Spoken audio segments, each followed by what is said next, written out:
we are very excited to tell you what map we're going to for Game 3 because it's a doozy. It's a doozy. Who's gonna be? Who is it? Me? Do I get to unveil it? You can unveil it. Okay. I don't know if we have a graphic yet, but you may unveil it. Well, there we go. We did. Last time we saw these two teams face, Spacesation Gaming got a 2-0 lead, and then the third map they decided 2-minute Spider Queen was the place to go. They moved into the Nova, and from this point on was where Superstars took the series. So it's just like the fact that Space Station is going to kick off Game 3 on Tomb. You got to ask, are they willing to bust out the Nova composition just to be like, we were right? Oh, dude, that would be just insane. Considering the stakes, the fact to make that bold of a statement, being like, nah, last time was a fluke. Like, that would blow my mind. I don't expect that to happen, but that would be insane, dude. It is literally the exact same. Superstars picked the map in Game 1 last time. They picked Battlefield of Eternity. Space Station wins. Then they have to pick the Battleground. They go to Shrines, and then they win that one. Superstars forces them to pick a map, and then they went to Tomb, and that's where history... Yeah, it's like poetic, almost. It is. It's poetic justice, maybe. Only way it could get better, legitimately, is if they pick the composition and win. Or lose. I don't even care. Just picking it is enough. It doesn't matter the result. The storyline would be so great if they won or lost. It doesn't matter. If they win, it's like... Okay, yeah, the season game was a fluke. If they lose, then it's like, I can't believe they did it twice. and the fact that it did feel like after they lost with Nova, it was a bit more of a mental battle than it was a physical outplay. So now so much more is on your shoulders. You walk in 2-0. The fact that you would be willing to pick it, and then if you struggled, wouldn't that mean that mental setback would be, I mean, catastrophic. Tenfold what it was before? That would be frustrating for sure to deal with. I guess if we see a Garrosh in the 1-2, we'll know.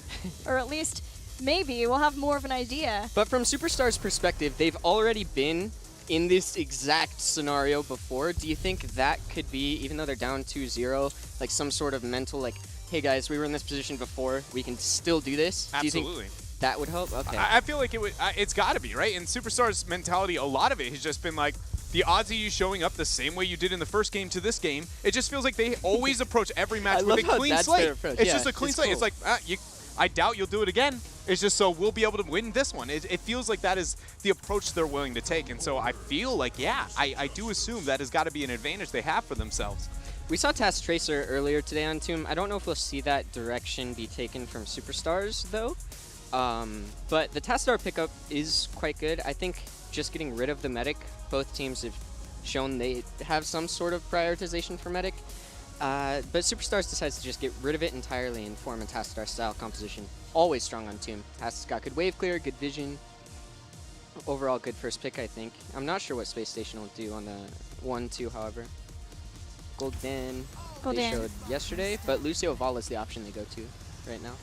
With medic eliminated, I think prioritizing the Lucio is good because he's one of those few supports who can really shut down an engagement and at the same time can enable a double support hyper carry. So I think picking up the Lucio is smart and just sort of picking up your secondary support later in the draft.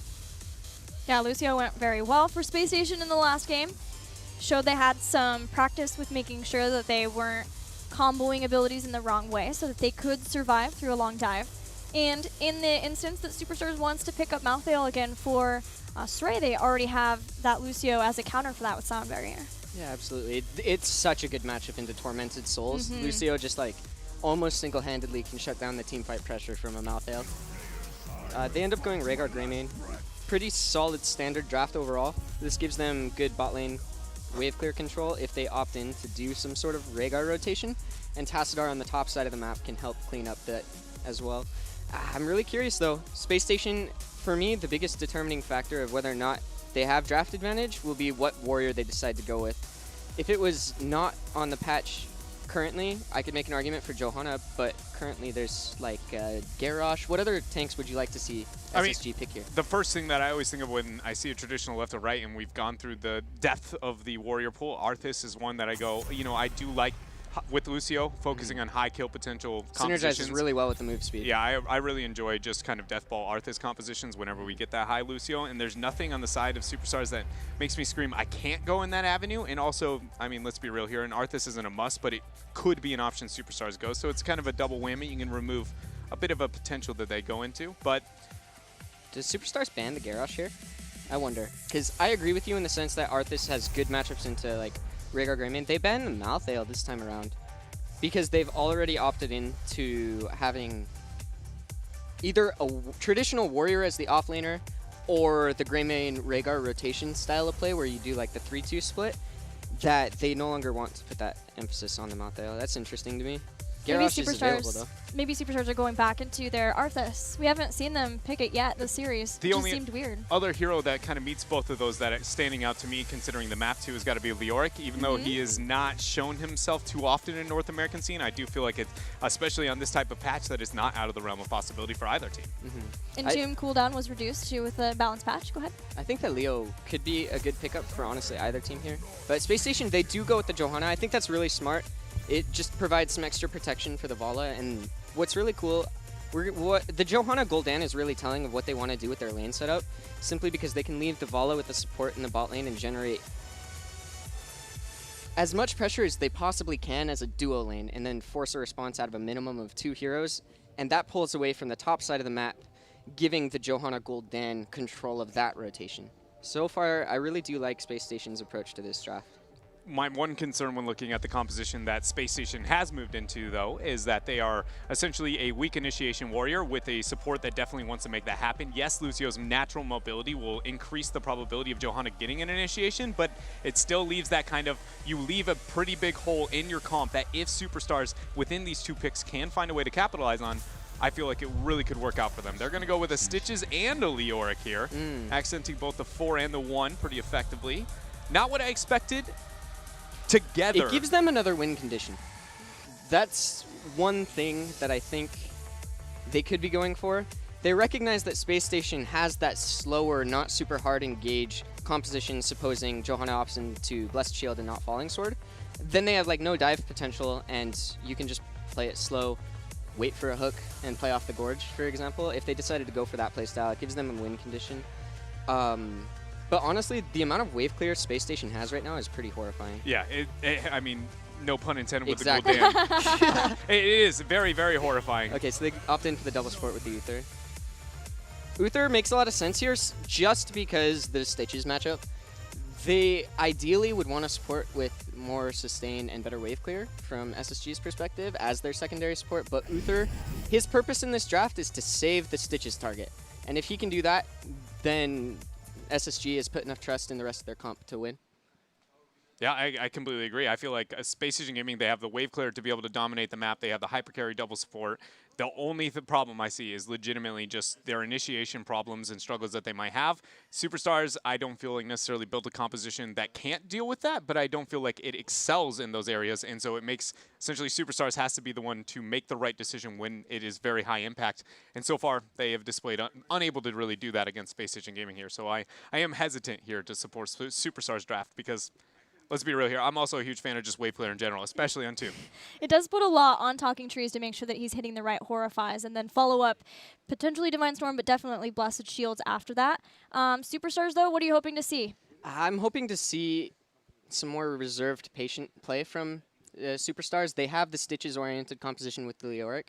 You can kind of play back, play the waves, play the stalling turn-ins while Leo develops an advantage, and then you look for a hook on Stitches. Overall, though, I think that the Uther pickup was really smart. I slightly favor SSG overall, but I think Superstars has a comp that they could win with. The Superstars love Tomb, and they definitely know how to play it. So let's see if this is the game they can start that potential reverse sweep once again. Maybe we just looked at it all wrong. Maybe everybody was like, Nova's the problem, but what if it's Tomb is the breaking point for Spacestation? And in fact, this is it. That's all they need. I actually would like to take that one step farther. Okay. For Spacestation, I feel it is not just Tomb. I feel it is Game 3. Wherever Game 3 takes place. Think about their series versus Gale Force Esports. 1 and 2 were stomps. Game 3, Battlefield of Eternity, was something like a 30-minute Battlefield of Eternity game, and we felt panic from both sides. But panic from Spacestation, even though they were up 2 games, and it felt like, you guys have all the control in this series. Shouldn't you be okay with the, in the position that you're in? But it almost feels like if they lose Game 3, mentally, it is such a big hurdle that they put on themselves. Like, oh man, we had everything, and now we're starting to lose, and what if we get reverse sweep? And maybe they just sort of work themselves into the type of panic that then they end up losing the series. Kind of struggling with the fact that they got so close and then they weren't able to secure the last 1% is almost more devastating than getting started. Whereas for most, that opening up the gates and getting things flowing seems to be a bit of a difficult point for them. But it's not. They can make stuff happen. They'll start it out. They'll have the mentality of, we can do this. They execute, and then they get so close, and that anxiety of just being just barely out of reach is the thing that makes Spacestation Gaming panic. And when you know that you are a team that has struggled with inconsistency, that would make a lot of sense. Is this where it starts for us? Is this where we fall apart? Do we get the reverse sweep? So important to watch their play in this game and how they're feeling, how they're playing, especially if Superstars does get a couple of picks or does get some early web weavers that give them the type of lead that Superstars are able to win a game off of. We'll see if they'll be able to do so with this Leoric here, played by Sray, up on the bottom half of the map. We see the fealty unto death being picked up, which is not the go-to since the rework. It's been typically focused on getting that heal out of that skeletal swing, just making Leoric this kind of bruiser skirmishing bully, instead being more focused on getting value out of that passive. That is common within old school wave clear Tassadar compositions on a map like this, and it plays into that slow, drawn out team fight like Spacestation Gaming's drafted. I just not necessarily confident that this hero with this kind of adjustment is the things that Superstars needs to overcome Space Station. Also common when you see Leoric in that solo lane where he wants to make sure that he's staying there for forever. Hook catches Talking Trees. No Talking Trees. You were the first blood in the last game. Being first blood in 2 games has got to be a bad omen. Yeah, especially if they're both on the same hero, right? Like, it's just a curse. Can't get past it mentally. Maybe double Seems right that Gul'dan would be the one that was cursed, if any. Probably. You know, as the expert lore here at HGC North America, I'd like to say that I probably agree with you. You know so much about lore. It's hard to keep up. We've got level 4 for both of the teams now as Laws of Hope gets picked up for Johanna. Nothing really too different. Not seeing Neil Peasants at 4 for Leoric. Instead getting Ghastly Reach, so increasing the range of Skeletal Swing. Maybe trying to make sure that once he gets Royal Focus later on, he can guarantee get those couple of hits necessary. Maybe just making sure that he can hit the backline for those backline heroes so that they're slowed down and then someone else from Superstars can go in for a kill.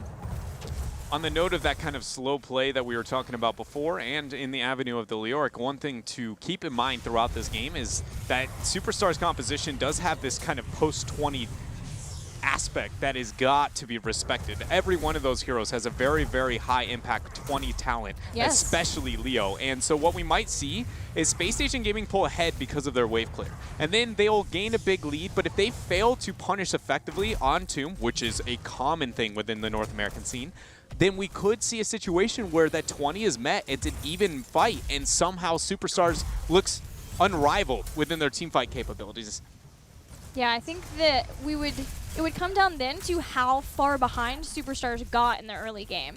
If they have to make some very risky engagements, it's not traditionally something that we've seen Superstars be able to do in order to come back in the game. However, like I said before, since Superstars have been relying more on Yoda and his shot calling, they have been willing to make those kinds of plays to get back into a game. So I would say we have to see how many keeps maybe are lost for Superstars at that point, but it's a great one that you bring up.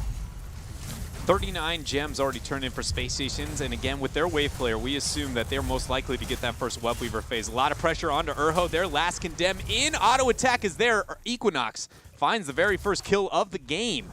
Very aggressive punishment there from Space Station Gaming, and considering they have a wave clear composition and they're getting those first couple of picks, they got to be pretty proud of where they find themselves on Tomb in Game 3, because they're 1 game away from sending home Superstars. Keep in mind, this is the game that could set Space Station Gaming to 1 step up into the ladder, taking on what would be Tempo Storm tomorrow. It was an excellent possible bait from Stray there. Wraith walking away, but only slightly while the rest of Superstars collapsed. But Space Station stayed strong with their double support composition of their own, and we have the first Web Weaver phase of the game going over to Space Station Gaming. Let's see what they can get done with it. It's all about the Gul'dan, where they end up positioning themselves. We've also seen, we talked about quite often in North America, there's this trend of heavy focus onto the bottom Web Weaver phase to get that clear, and it looks like the members of Superstars are at least putting some attention into it, keeping their laning what it was before. So I guess this isn't them overly attending towards the bottom lane, but putting more focus than we have seen before phase number 2 here in North America. Now, Dread, I mentioned it in the drafting phase, but Leorc did have an upgrade for his Entomb in that they went from 75 to 60. Oh. Yikes! Good night, Vala. That's nice for Superstars during this phase. Do you think we're going to get Entomb because of that cooldown reduction, or do you think we'll still see March the Black King like we did before? I want to say I hope we see Entomb, but I'm not necessarily confident that that would be the direction that we're going. Already, we've seen enough deviation within the building of Sray that I feel like their mentality on what that Leorc is supposed to fulfill is a bit different than my own. But I will say I think the Entomb for those long drawn-out team fights is one of the better heroics to make happen. You need to get that spawn flank Entomb play to be really a big lethal threat on a map like Tomb of the Spider Queen. Not saying it's not possible with March of the Black King, but suddenly the double support, if you do not get a kill within that window, the odds of you being successful in a team fight does feel too big of a setback to overcome. Yeah, it's also providing another follow-up potentially for hooks, which we might even get from a force wall for Tassadar, but it's also something that they could use to potentially be able to force out some of the heroic abilities of Spacestation. I've seen a lot of times where teams have used Entomb before to force out a Horrify because of Gul'dan being stuck inside the Entomb. And the biggest thing I want to see out of that Entomb is actually using it defensively. I want to see a counter initiation. When we do see that Lucio sound barrier drop after the Horrify to get the all-in, Entomb as many as you can, and if that involves sacrificing yourself to gain value of fealty to the death, then so it may be. Either way, as long as those team fights and that initiation doesn't happen in the manner that Spacestation Gaming wants because of the poor initiation of Johanna, the double support, and the Gul'dan, I think that is how they can punish it here with that Entomb. Well, they've got the Entomb, and they have Gorge for Stitches. So possibly using Entomb to keep people from being able to follow up and save the target that is Gorge. Superstars doing a lot with their first Webweaver phase. They've already broken into the mid here and are trying to take down the fort. Sray takes some damage, but the fort does go down. And know how Superstars is a lot more grouped. Hold up, big Rain of Vengeance flank there from Equinox. The focus onto Rhaegar. Ancestral Healing goes off, but Rhaegar is going to drop. He is the first. Now Spacestation recollecting themselves. It looks like they are fine with what they've achieved there. Rhaegar's all they need. The defensive Entomb was good, but not soon enough to stop for the great Horrify that Talking Trees provided. And that is integral to the success of Spacestation. They get that kill, they take down Rhaegar, and Ancestral Healing was procced because he wanted to make sure to use it before he went down. Here's an opportunity now for Spacestation to get their next turn in. There's a Gorge. It's going to bring it over the wall. Jason has the opportunity for a Divine Shield, but can they kill the sidewall fast wall? They don't even need it. That's a Johanna. Sray is there. Get a Tassadar shield as he's slowing all those members with a great skeletal swing, but without Rhaegar and the health bars of Superstars being healthy enough, they cannot really open with this initiation. So let's go back to the topic at hand at the beginning of this game, and that's Spacestation's mentality when they are in Game 3. Casanova gets gorged, immediate pings on the wall, everyone goes to the wall, takes it down. Things seem like Spacestation feels pretty good here. Except for the Entomb. And the hook. But Trees is fine. Didn't even have to pop a cooldown. But up above there, that is a lot of pressure. Greymane ended up finding himself a kill. Go for the throat used as a secondary proc. The healing is attempted to keep Yoda alive, and they will do so. Now Sray wreaking havoc onto Talking Trees. There is the Wraith walk forward. And the speed away from Tiger JK gets Trees out alive. Hook pulls Casanova back in, but an Iron Skin usage ensures that Casanova gets back too. And with a man up and almost an entire level advantage, Webweaver phase about to be knocked online. Superstars is just absolutely in prime position to take this Game 3. They get another turn in. They've already brought down one fort from Spacestation. Superstars say, yeah, we could do pretty well in the late game, but we're not even going to need to get there. We'll start the comeback right here, right now. And it all comes down to Tomb. And before that skirmish happened, what I was trying to highlight is that Superstars was willing to clump as a 5-man with their Webweaver phase, where Spacestation Gaming, they ran a 1-2-2, and they have only 1 to 2 heroes that are effective with a wave clear. Big Entomb drop for Sray, but it was more of like, do we want to take this fight? Ends up getting some value here out of the passive, but just again, when talking about the priority of what they made happen, I do feel like Spacestation Gaming essentially wasted their first Webweaver phase, which is why Superstars is in a position where they have a big advantage here. It's just important that Superstars does not let up at any moment, and with that Hook Gorge, I think they have done just the right thing. Wowzers. Talking Trees is inside of this. He has Horrify if necessary, but the Blessed Shield comes out. And Spacestation are happy to try to engage off of this Gorge. Talking Trees runs into basically melee range and gets hooked back into it again. Spacestation has to initiate this. The fact that they're even questioning, wow, and then look at that. Yoda just gets the 1 versus 1 onto Vala and just deletes her. She's gone. Horrify after that, though. And it's Yoda who finds his way into the base of Space Station. Cleanse comes down, and he is fine. Icona saves the day. Stray following suit as a ghost. He's going to possibly get the dismount. Looks like they're comfortable with that fort. And the reason why I said Spacestation Gaming, if they're going to dabble in that, they need to initiate, is because the Web Weaver phase we're pushing constantly through mid and up on top. Nobody dealt with those. And now what would have been just a mid-tier Web Weaver phase suddenly became devastating. Definitely some indecision coming back to haunt Space Station as much as Leoric did in that fight, because the Bruisers plus the Web Weavers in the mid, half of the keep down already, and there is no reason why Superstars should have been able to get potentially that much done there with just 2 Web Weaver phases. First, Glarong with the Horrify, now you with the Haunt. Nobody left any heroic upgrades from Gul'dan for me whatsoever. What? What's left? Seriously, you want me to go Rain of Destruction? You're the one who does Seriously? the dad jokes. I think you can figure it out. I have faith. We're trying to. You know, give me a bit of time here. Wraith Walks drop for Sray. Sorry to rain on your parade. Oh, he got it. Blessed Shield moved in. The initiation attempt for Space Station. Huge condemned. Dimensional Shift. Gorgeous used, but nice CC. There's the Entomb to get the peel. Can they get the kill? Casanova's out at the cost of Sray, but that is worth. Superstars are splitting Space Station apart. They take down Johanna. Yes, Leoric falls, but a great hook again from Araho means the destruction of another. A third hook, a third death. That's 2 heroics just used there as well. Now Superstars has nothing to fear. That was for a moment the tools that Space Station would be able to get out with. Luckily, the mobility is enough. They end up deterring that, but it costs them a keep.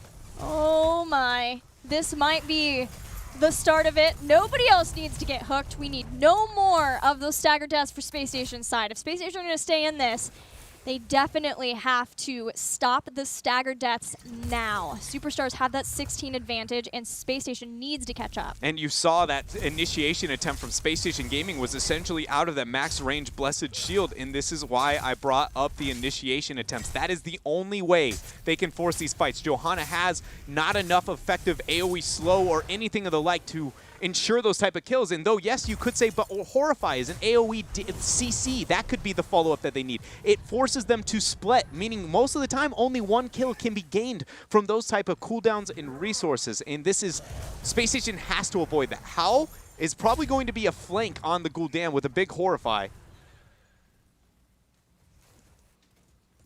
Scary moments for Space Station. Yes, they're up in the score 2-0. But this is the place where Superstars started a reverse sweep that allowed them to beat Space Station just a few weeks ago. Space Station does not want to fall victim to that. They don't even want to lose a game. They want to go confidently into the next match versus Tempo Storm. But if Superstars get any momentum, it could be the turn. Look at Urho. He wants that hook over the wall so bad. He's just questioning if he could throw it over there for a moment.